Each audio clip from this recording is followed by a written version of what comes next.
100.3, las noticias internacionales en profundidad.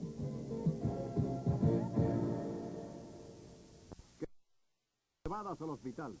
Aproximadamente 100.000 palestinos y 400 colonos judíos viven en Hebrón, un habitual punto de contención en la violencia árabe-israelí.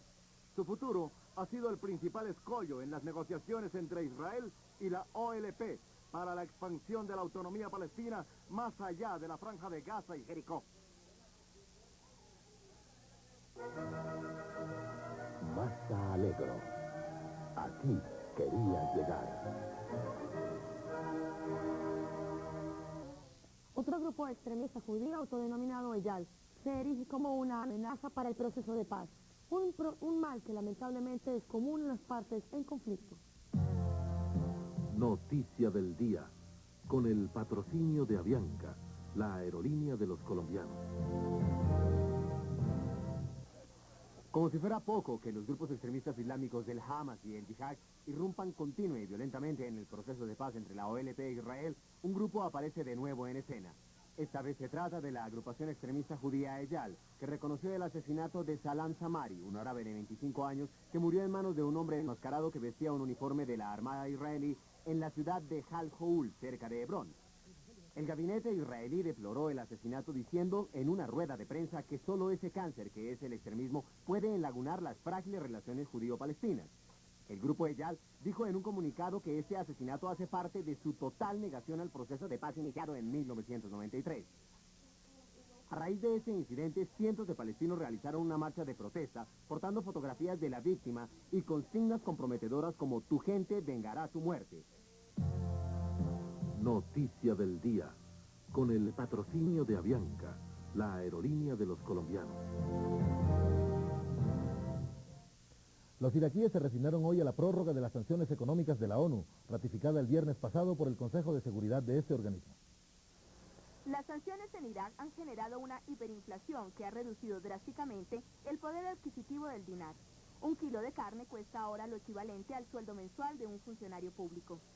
Altos funcionarios del gobierno de Saddam Hussein anticiparon pocas posibilidades de un cambio en el régimen de sanciones, ya que la principal estipulación para el levantamiento es el desmantelamiento de las armas de destrucción masiva, y esta esperanza se esfumó cuando Irak reveló sus programas de armas químicas y atómicas y el cargamento de unas 200 bombas y ojivas de misiles con gérmenes letales y toxinas. El año pasado fue la peste, a comienzos de 1995 la ola de calor y ahora las inundaciones. Tiempos difíciles para la India.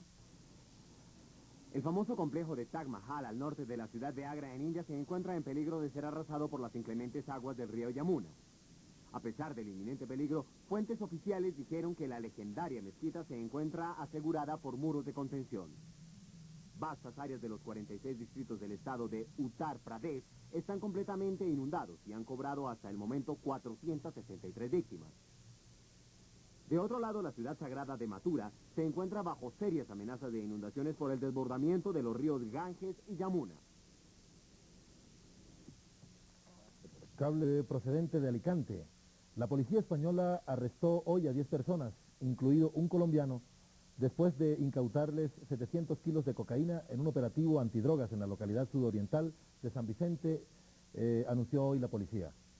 Bien, las delegaciones asistentes a la cumbre sobre la mujer que se realiza en Beijing no han podido a esta hora redactar su declaración final. La disputa entre la Unión Europea y el Vaticano sobre los derechos de la familia se ha convertido en un obstáculo, y mientras ellas discuten a puerta cerrada, en el mundo sigue proliferando el tráfico de mujeres. Un viejísimo refrán dice que cuando Adán estaba solo, Dios no le mandó 10 amigos, sino una esposa. A sabiendas de que muchos solitarios Adanes modernos siguen necesitando más esposas que amigos, florecen en el mundo las agencias de venta de mujeres. Solamente en Alemania, unos 60 institutos y agencias se dedican a ofrecer mujeres asiáticas, africanas y latinoamericanas. Están de moda, para utilizar la terrible frase de los traficantes, las chicas del ayer oscuro este de Europa, a las que hoy se les llama mujeres de ensueño. Muchas acuden al matrimonio con un alemán al que no conocen, solo por recibir, 4 años después, un permiso de residencia. Si antes de 4 años la pareja se separa, la mujer debe abandonar el país. aunque existe la opción de quedarse clandestinamente trabajando en algún club nocturno. Por sus servicios de mediación, las agencias cobran entre $5.000 y $12.000. La mayor parte de los negocios se establece por vía telefónica, con base en una solicitud en la que no faltan ciertas medidas corporales. Para que haya negocio, debe haber un contrato en el que se incluye una cláusula de cambio si al tipo no le gusta la adquisición. Prostitución disfrazada de matrimonios desechables. Una situación que, siguiendo con el refrán del comienzo, Eva no vivió. Algo anda mal cuando este problema, que debería golpear la entraña social de un Estado, apenas enerva al Departamento de Migración. Pese a los ataques del Vaticano, las delegaciones han logrado consenso sobre la mitad del contenido del borrador de la declaración final. Y bien, el reverso de la nota que acabamos de ver está en Finlandia, donde la igualdad de oportunidades decretada por pupitrazo limpio tiene indispuesta a más de una mujer. Lo que es igual para todos no es desventaja para nadie, a menos que se trate de las mujeres de Finlandia. La nueva ley finlandesa estipula que cada comisión del Parlamento debe estar integrada por lo menos por el 40% de representantes de cada sexo. Pero ya muchas mujeres consideran deshonroso acceder a estas instancias públicas con base en cuotas previamente determinadas y no con base en sus propios merecimientos. A mí no me gustaría ser una mujer que consigue un trabajo por pertenecer al 40%. Yo quiero tener un trabajo por mi capacidad. Ese 40% es de alguna forma humillante, porque en sí mismo dice que somos incapaces y que para remediarlo se hace necesario establecer una cuota. El espíritu de la ley, como dicen los leguleyos, es garantizar a rajatabla la igualdad de hombres y mujeres, como quiera que también a rajatabla estaba garantizada antes la desigualdad. Y sin embargo, casi todas las mujeres del Parlamento pertenecen a las comisiones de salud, educación y cultura, mientras que los hombres integran las de mayor peso político. A Finlandia se le reconoce como modelo de vanguardia en relación con la igualdad de derechos. Fue el primer país europeo en asegurar el puesto de trabajo durante la maternidad y en legislar igual pago por igual trabajo, además de haber introducido ya en 1906 el derecho universal del voto. Pero esta ley ha armado un tierrero, especialmente entre las propias mujeres. Los hombres, prácticos o cínicos, no se preguntan si son merecedores del 40% que les corresponde a ellos, sino que siguen imperturbables en el Parlamento. Por una vez quizás se invierten los papeles, y son las tenaces finlandesas las que lloran como hombres lo que podrían defender muy bien como mujeres.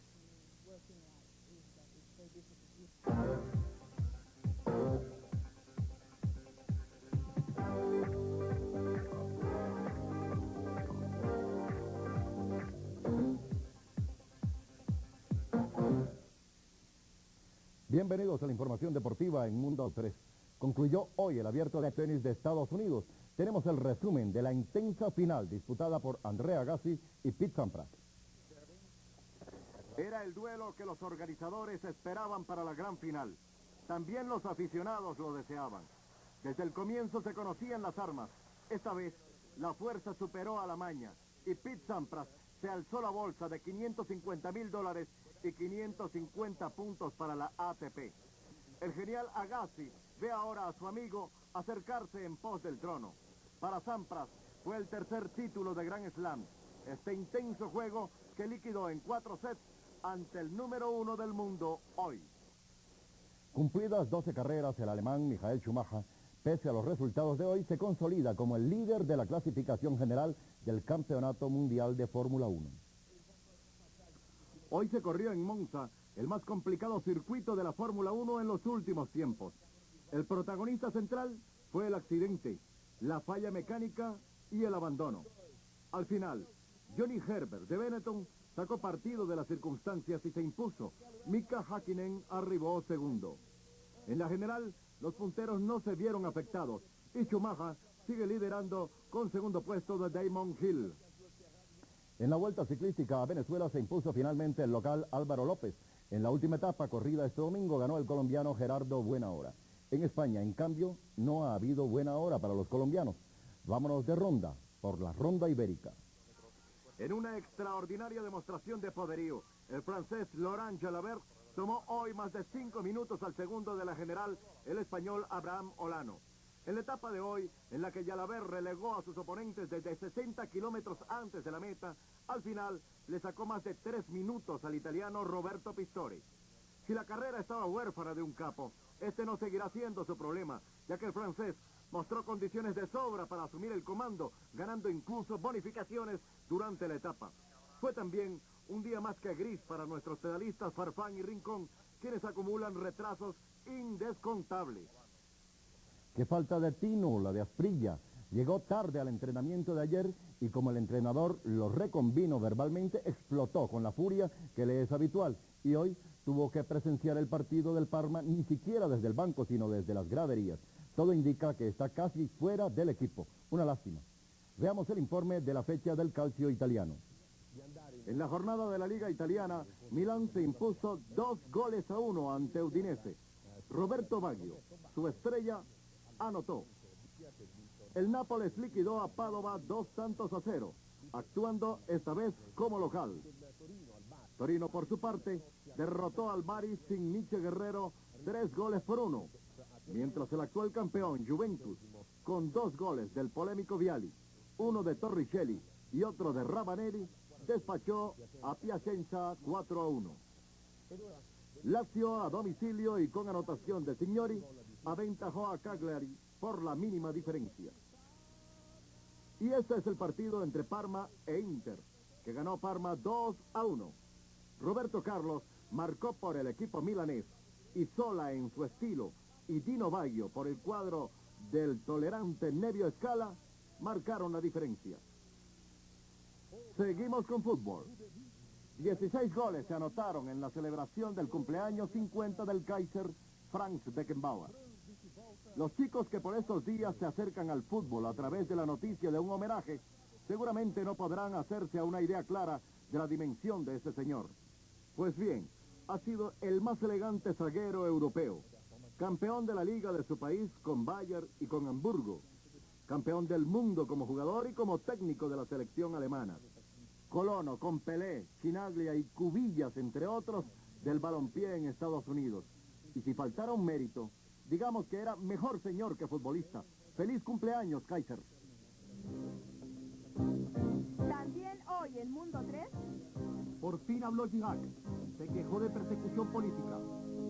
La terquedad del líder serbo-bosnio afecta proceso de paz en la ex Yugoslavia. De La Habana vino un barco cargado de Aragón.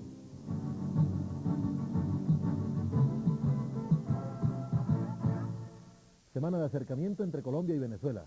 Como eco de este feliz suceso es preciso hablar de la responsabilidad de la prensa, que en más de una ocasión, especialmente en aquel país, ha utilizado un tono incendiario.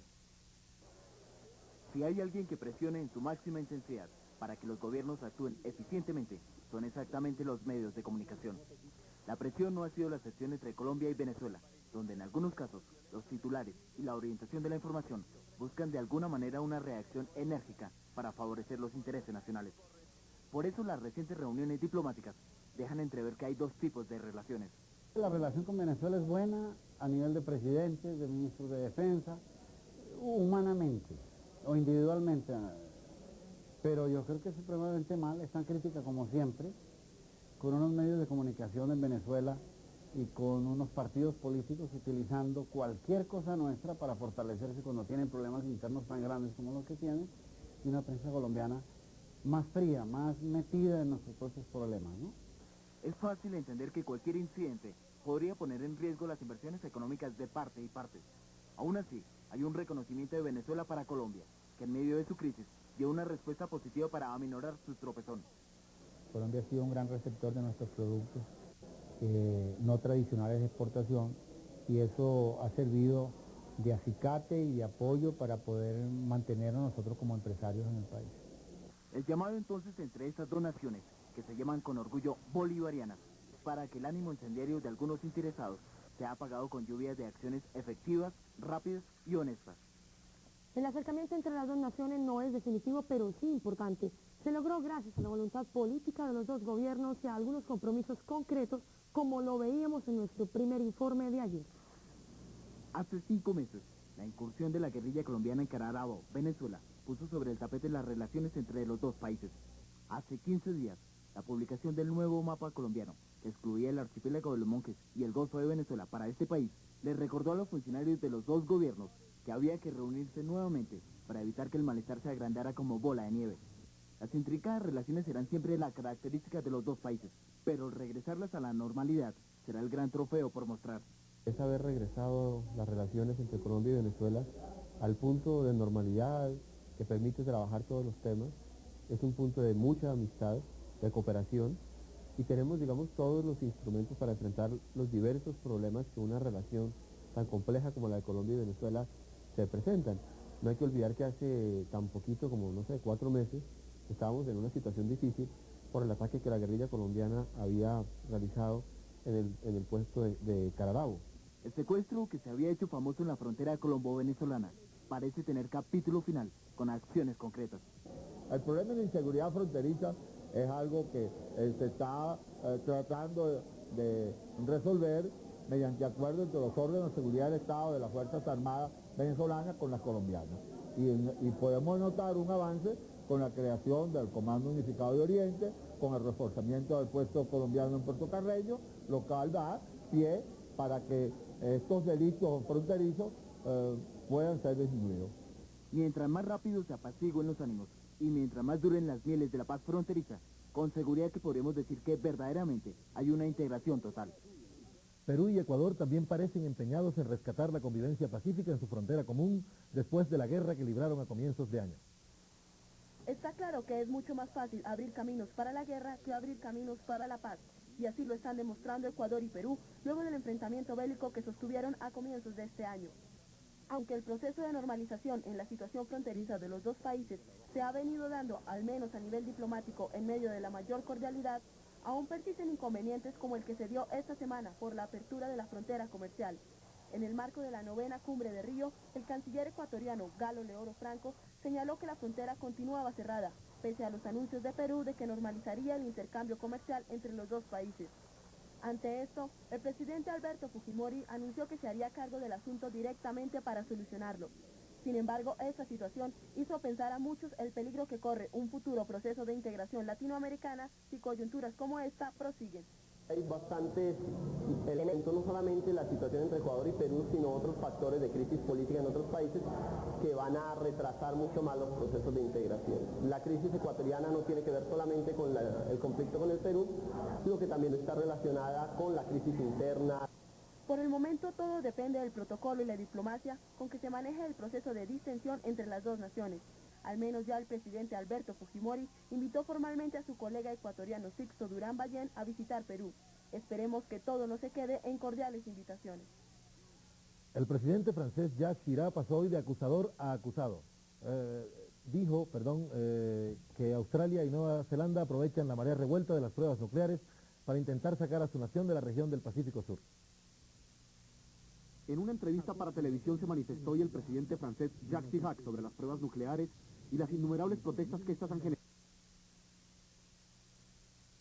Habló enérgicamente y acusó a los gobiernos de Australia y Nueva Zelanda de usar las pruebas nucleares como pretexto para sacar a Francia de los mercados y las colonias del Pacífico Sur. Simplemente Australia y Nueva Zelanda no soportan que estemos en el Pacífico. Fue la afirmación de Chirac luego de referirse a las dos colonias francesas, la Polinesia y la Nueva Caledonia, diciendo que estas poseen un estatus de vida tan alto como el de estos países. Al mismo tiempo, Chirac defendió las pruebas nucleares, argumentando que ante todo lo que se busca es asegurar el futuro del arsenal francés y que había que estar descabellado para realizar unas pruebas que no tuvieran todas las garantías de seguridad para evitar daños al medio ambiente. Mientras tanto, en el atolón de Mururoa, otra embarcación de Greenpeace fue detenida por las autoridades francesas al intentar ingresar a la zona de exclusión con 8 parlamentarios de Australia, Japón y Suecia a bordo. Pese a lo que diga Chirac, avanzan las protestas contra los ensayos nucleares de Francia. Hoy hubo mitines en varios lugares como Japón y entre tanto los cancilleres de la Unión Europea rechazaron las operaciones. Al concluir la reunión de los ministros de Asuntos Exteriores de la Unión Europea, el sabor que quedó de la misma fue amargo en cuanto a las duras críticas contra Francia por sus ensayos nucleares. La competencia del tema no dejó opacar el concerniente a la formación para el futuro inmediato de una estructura de seguridad para toda Europa.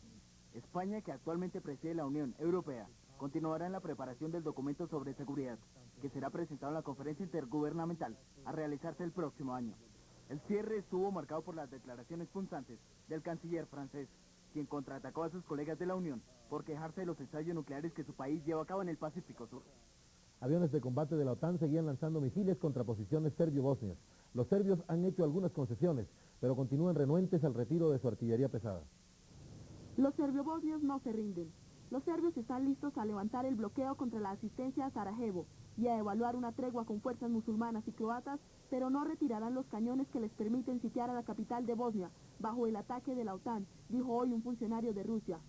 El vicecanciller Igor Ivanov dijo, después de 3 horas de conversaciones con el comandante del ejército serbio de Bosnia, el general Rado Mladic, que la oferta depende del cese al fuego de los ataques aéreos. Mladic estaría dispuesto a abrir rutas de agua a Sarajevo, a garantizar el abastecimiento de electricidad, gas y agua, y a discutir la reapertura del aeropuerto de la ciudad si los ataques aéreos terminan. Y solo bajo un cese al fuego incondicional se iniciarían conversaciones con los comandantes musulmanes y croatas. Funcionarios de Naciones Unidas y la OTAN han advertido a Mladic y a otros dirigentes serbo-bosnios que los ataques continuarán hasta que los cañones pesados que rodean a Sarajevo sean retirados a 20 kilómetros de la zona de exclusión. Pero Mladic insiste en que los cañones de asedio en la zona de exclusión son esenciales para la autodefensa serbia. En nuestra agenda internacional hacemos una proyección de los hechos que la próxima semana serán noticia en el mundo.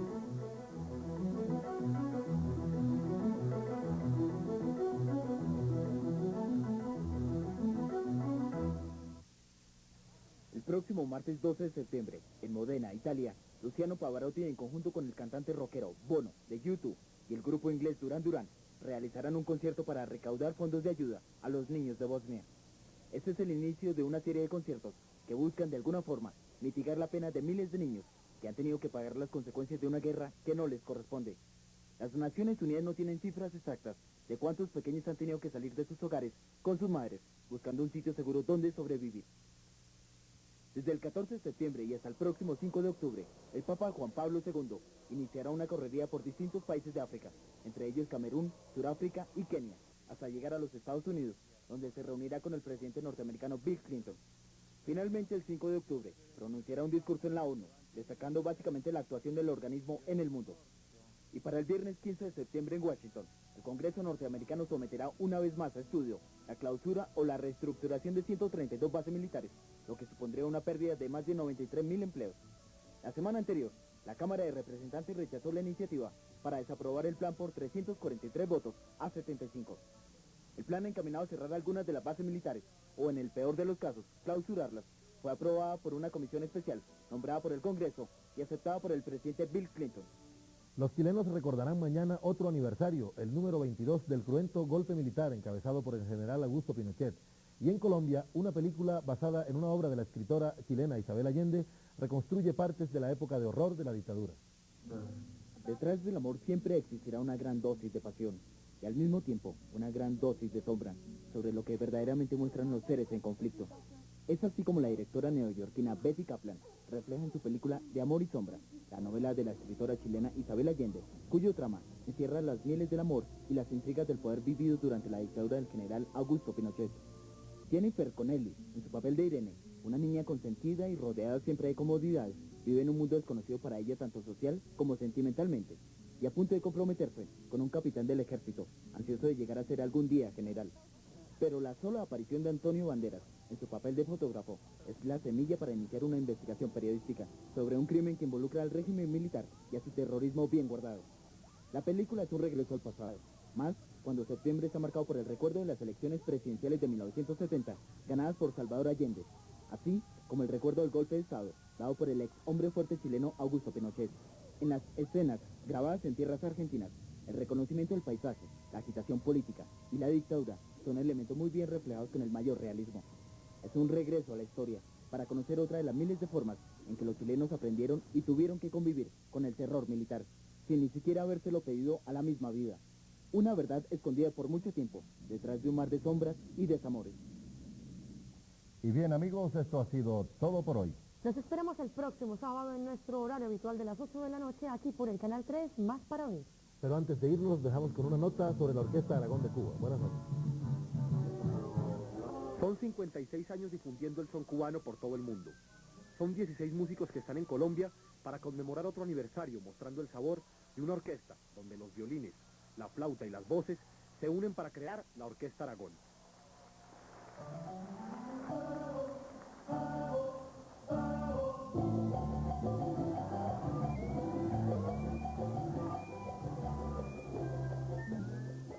la mejor expresión de la música de la isla de Fidel, y están aquí para mostrar su último trabajo, pero ante todo para romper el protocolo y animar al público bogotano.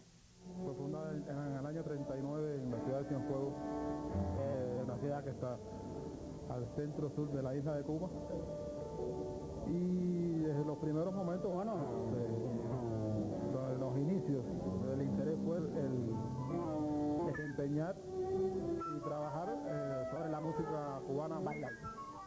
Pero para gozar el son cubano es mejor obviar las palabras y dejar que resuene la Orquesta Aragón.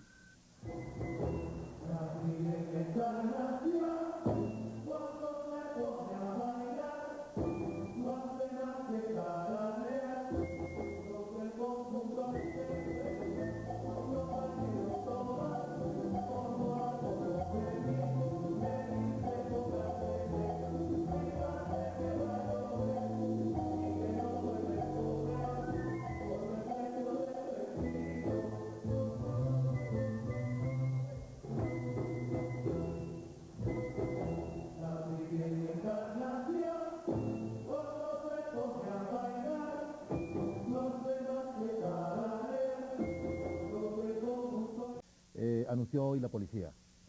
Bien, las delegaciones asistentes a la cumbre sobre la mujer que se realiza en Beijing no han podido a esta hora redactar su declaración final. La disputa entre la Unión Europea y el Vaticano sobre los derechos de la familia se ha convertido en un obstáculo, y mientras ellas discuten a puerta cerrada, en el mundo sigue proliferando el tráfico de mujeres. Un viejísimo refrán dice que cuando Adán estaba solo, Dios no le mandó 10 amigos, sino una esposa. A sabiendas de que muchos solitarios Adanes modernos siguen necesitando más esposas que amigos, florecen en el mundo las agencias de venta de mujeres. Solamente en Alemania, unos 60 institutos y agencias se dedican a ofrecer mujeres asiáticas, africanas y latinoamericanas. Están de moda, para utilizar la terrible frase de los traficantes, las chicas del ayer. Mundo 3, las noticias internacionales en profundidad.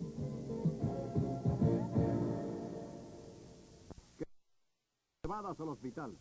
Aproximadamente 100.000 palestinos y 400 colonos judíos viven en Hebrón, un habitual punto de contención en la violencia árabe-israelí. Su futuro ha sido el principal escollo en las negociaciones entre Israel y la OLP para la expansión de la autonomía palestina más allá de la franja de Gaza y Jericó. Massa Allegro. Aquí querías llegar. Otro grupo extremista judío autodenominado Eyal se erige como una amenaza para el proceso de paz, un mal que lamentablemente es común en las partes en conflicto. Unas comprometedoras como "tu gente vengará tu muerte". Noticia del día, con el patrocinio de Avianca, la aerolínea de los colombianos. Los iraquíes se resignaron hoy a la prórroga de las sanciones económicas de la ONU, ratificada el viernes pasado por el Consejo de Seguridad de este organismo. Las sanciones en Irak han generado una hiperinflación que ha reducido drásticamente el poder adquisitivo del dinar. Un kilo de carne cuesta ahora lo equivalente al sueldo mensual de un funcionario público. Altos funcionarios del gobierno de Saddam Hussein anticiparon pocas posibilidades de un cambio en el régimen de sanciones, ya que la principal estipulación para el levantamiento es el desmantelamiento de las armas de destrucción masiva, y esta esperanza se esfumó cuando Irak reveló sus programas de armas químicas y atómicas y el cargamento de unas 200 bombas y ojivas de misiles con gérmenes letales y toxinas. El año pasado fue la peste, a comienzos de 1995 la ola de calor y ahora las inundaciones. Tiempos difíciles para la India. El famoso complejo de Taj Mahal al norte de la ciudad de Agra en India se encuentra en peligro de ser arrasado por las inclementes aguas del río Yamuna. A pesar del inminente peligro, fuentes oficiales dijeron que la legendaria mezquita se encuentra asegurada por muros de contención. Vastas áreas de los 46 distritos del estado de Uttar Pradesh están completamente inundados y han cobrado hasta el momento 463 víctimas. De otro lado, la ciudad sagrada de Mathura se encuentra bajo serias amenazas de inundaciones por el desbordamiento de los ríos Ganges y Yamuna.